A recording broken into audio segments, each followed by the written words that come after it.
How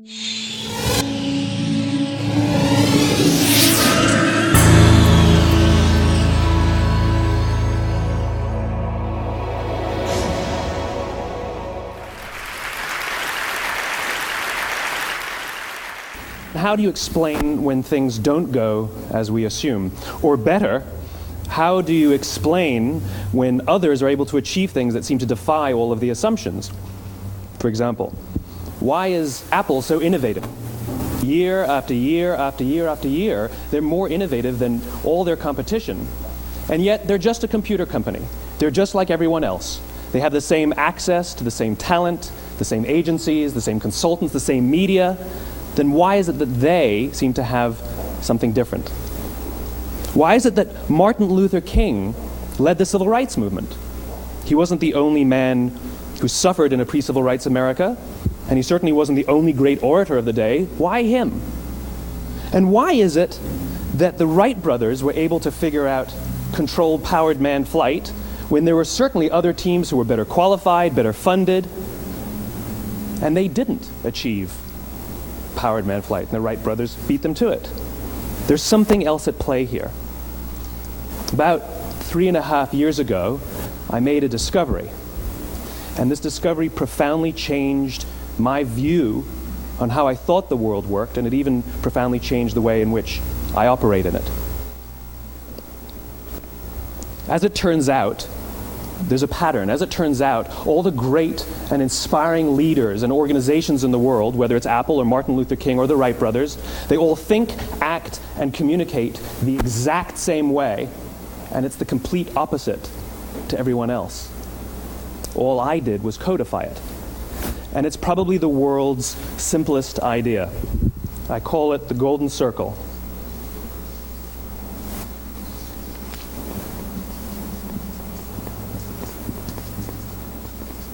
Why, how, what?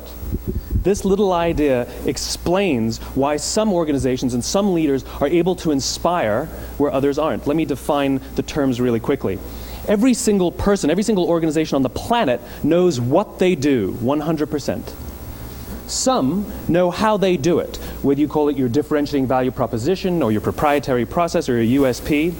But very, very few people or organizations know why they do what they do.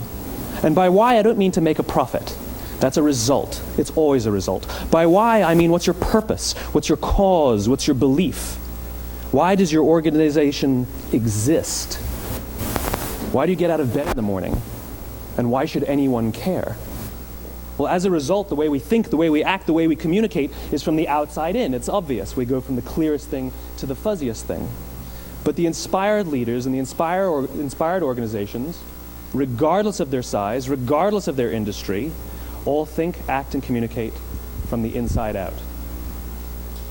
Let me give you an example. I use Apple because they're easy to understand and everybody gets it. If Apple were like everyone else, a marketing message from them might sound like this: we make great computers. They're beautifully designed, simple to use, and user-friendly. Want to buy one? Meh. And that's how most of us communicate. That's how most marketing is done, that's how most sales is done, and that's how most of us communicate interpersonally. We say what we do, we say how we're different or how we better, and we expect some sort of behavior, a purchase, a vote, something like that. Here's our new law firm. We have the best lawyers with the biggest clients. We have, we always perform for our clients, do business with us. Here's our new car. It gets great gas mileage. It has, leather seats. Buy our car. But it's uninspiring. Here's how Apple actually communicates. Everything we do, we believe in challenging the status quo. We believe in thinking differently.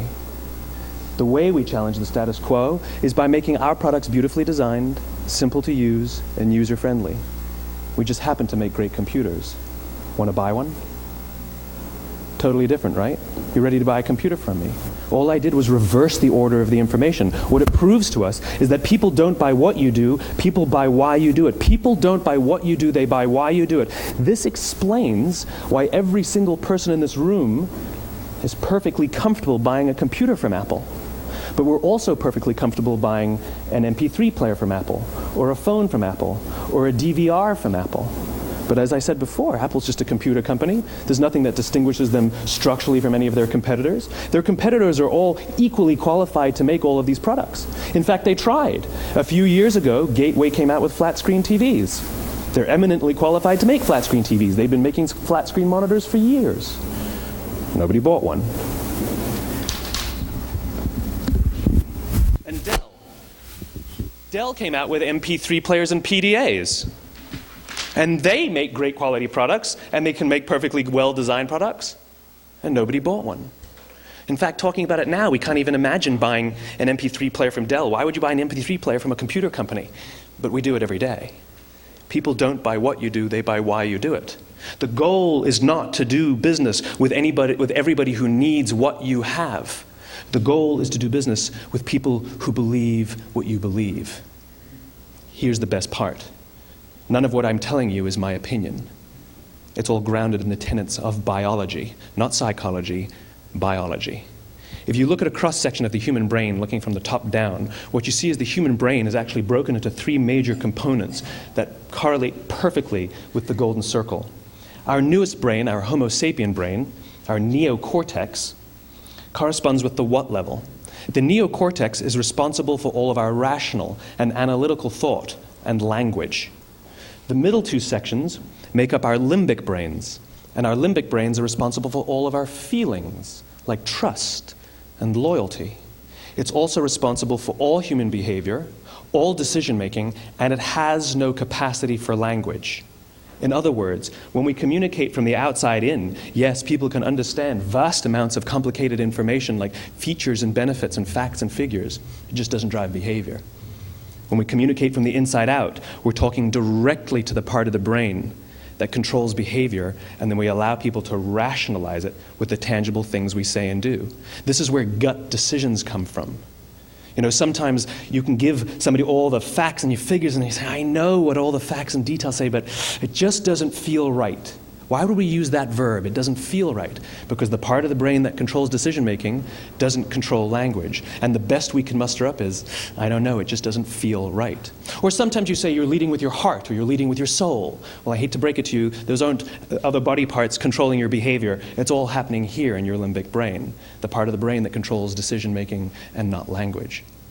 But if you don't know why you do what you do, and people respond to why you do what you do, then how will you ever get people to vote for you or buy something from you, or more importantly, be loyal and want to be a part of what it is that you do? Again, the goal is not just to sell people who need what you have. The goal is to sell to people who believe what you believe. The goal is not just to hire people who need a job. It's to hire people who believe what you believe. I always say that, you know, if you hire people just because they can do a job, they'll work for your money. But if you hire people who believe what you believe, they work for you with blood and sweat and tears. And nowhere else is there a better example of this than with the Wright brothers. Most people don't know about Samuel Pierpont Langley. And back in the early 20th century, the pursuit of powered man flight was like the dot-com of the day. Everybody was trying it. And Samuel Pierpont Langley had what we assume to be the recipe for success. I mean, even now, you ask people, why did your product or why did your company fail? And people always give you the same permutation of the same three things. Undercapitalized, the wrong people, bad market conditions. It's always the same three things. So let's explore that.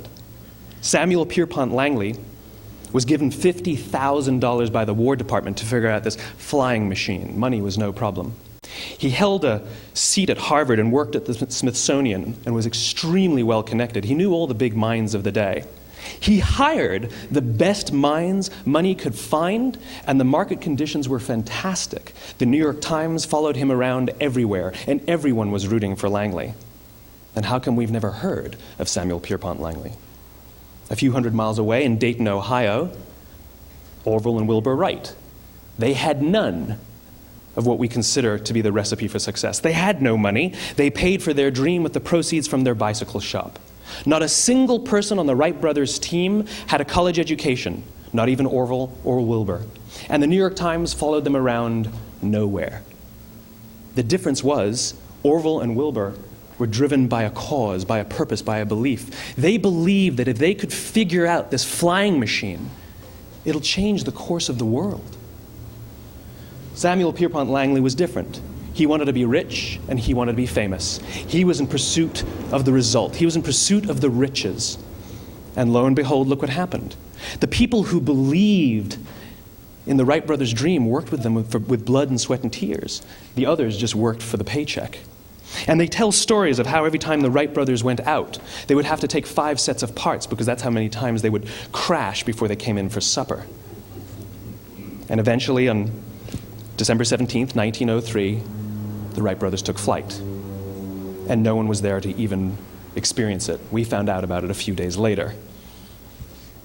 And further proof that Langley was motivated by the wrong thing, the day the Wright brothers took flight, he quit. He could have said, "That's an amazing discovery, guys. Now we'll improve upon your technology." But he didn't. He wasn't first. He didn't get rich. He didn't get famous. So he quit. People don't buy what you do, they buy why you do it. And if you talk about what you believe, you will attract those who believe what you believe. Well, why is it important to attract those who believe what you believe? Something called the law of diffusion of innovation. And if you don't know the law, you definitely know the terminology. The first 2.5% of our population are our innovators. The next 13.5% of our population are our early adopters. The next 34% are your early majority, your late majority, and your laggards. The only reason these people buy touch-tone phones is because you can't buy rotary phones anymore. We all sit at various places at various times on the scale, but what the law of diffusion of innovation tells us is that if you want mass market success or mass market acceptance of an idea, you cannot have it until you achieve this tipping point between 15 and 18% market penetration, and then the system tips. And I love asking businesses, what's your conversion on new business? And they love to tell you, oh, it's about 10%, proudly. Well, you can trip over 10% of the customers. We all have about 10% who just get it. That's how we describe them, right? That's like that gut feeling, oh, they just get it. The problem is, how do you find the ones that just get it before you're doing business with them versus the ones who don't get it? So it's this here, this little gap, that you have to close, as Geoffrey Moore calls it, crossing the chasm. Because you see, the early majority will not try something until someone else has tried it first. And these guys, the innovators and the early adopters, they're comfortable making those gut decisions. They're more comfortable making those intuitive decisions that are driven by what they believe about the world and not just what product is available. These are the people who stood online for 6 hours to buy an iPhone when they first came out, when you could have just walked into the store the next week and bought one off the shelf. These are the people who spent $40,000 on flat-screen TVs when they first came out, even though the technology was substandard. And by the way, they didn't do it because the technology was so great. They did it for themselves. It's because they wanted to be first. People don't buy what you do, they buy why you do it. And what you do simply proves what you believe. In fact, people will do the things that prove what they believe. The reason that person bought the iPhone in the first 6 hours, or stood in line for 6 hours, was because of what they believed about the world and how they wanted everybody to see them. They were first. People don't buy what you do, they buy why you do it. So let me give you a famous example, a famous failure and a famous success of the law of diffusion of innovation. First, the famous failure. It's a commercial example. As we said before a second ago, the recipe for success is money and the right people and the right marketing conditions, right? You should have success then. Look at TiVo. From the time TiVo came out about 8 or 9 years ago to this current day, they are the single highest quality product on the market. Hands down, there is no dispute. They were extremely well funded. Market conditions were fantastic. I mean, we use TiVo as a verb. I TiVo stuff on my piece of junk Time Warner DVR all the time. But TiVo is a commercial failure. They've never made money. And when they went IPO, their stock was at about $30 or $40 and then plummeted, and it's never traded above 10. In fact, I don't think it's even traded above 6, except for a couple of little spikes. Because you see, when TiVo launched their product, they told us all what they had. They said, we have a product that pauses live TV, skips commercials, rewinds live TV, and memorizes your viewing habits without you even asking. And the cynical majority said, we don't believe you, we don't need it, we don't like it, you're scaring us. What if they had said, if you're the kind of person who likes to have total control over every aspect of your life, boy, do we have a product for you. It pauses live TV, skips commercials, memorizes your viewing habits, etc., etc. People don't buy what you do, they buy why you do it, and what you do simply serves as the proof of what you believe. Now let me give you a successful example of the law of diffusion of innovation. In the summer of 1963, 250,000 people showed up on the Mall in Washington to hear Dr. King speak. They sent out no invitations, and there was no website to check the date. How do you do that? Well, Dr. King wasn't the only man in America who was a great orator. He wasn't the only man in America who suffered in a pre-civil rights America. In fact, some of his ideas were bad. But he had a gift. He didn't go around telling people what needed to change in America. He went around and told people what he believed. I believe, I believe, I believe, he told people. And people who believed what he believed took his cause and they made it their own, and they told people. And some of those people created structures to get the word out to even more people. And lo and behold, 250,000 people showed up on the right day, on the right time to hear him speak. How many of them showed up for him? 0. They showed up for themselves. It's what they believed about America that got them to travel on a bus for 8 hours to stand in the sun in Washington in the middle of August. It's what they believed, and it wasn't about black versus white. 25% of the audience was white.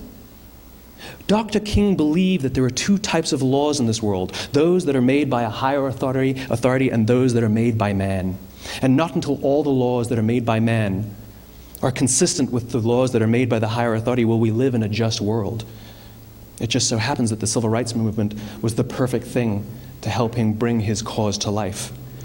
We followed him not for him, but for ourselves. And by the way, he gave the I have a dream speech, not the I have a plan speech. Listen to politicians now with their comprehensive 12-point plans. They're not inspiring anybody. Because there are leaders and there are those who lead.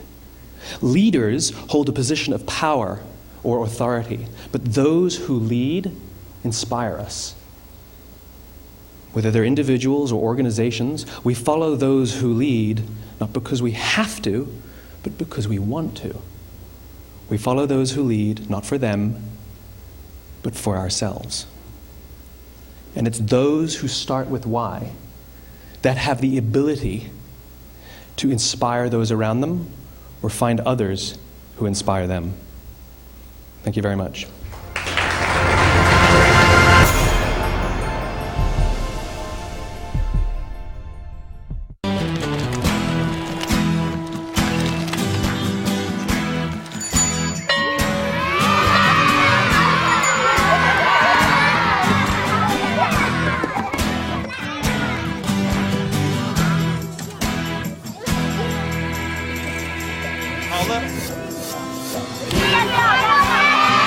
Sharing.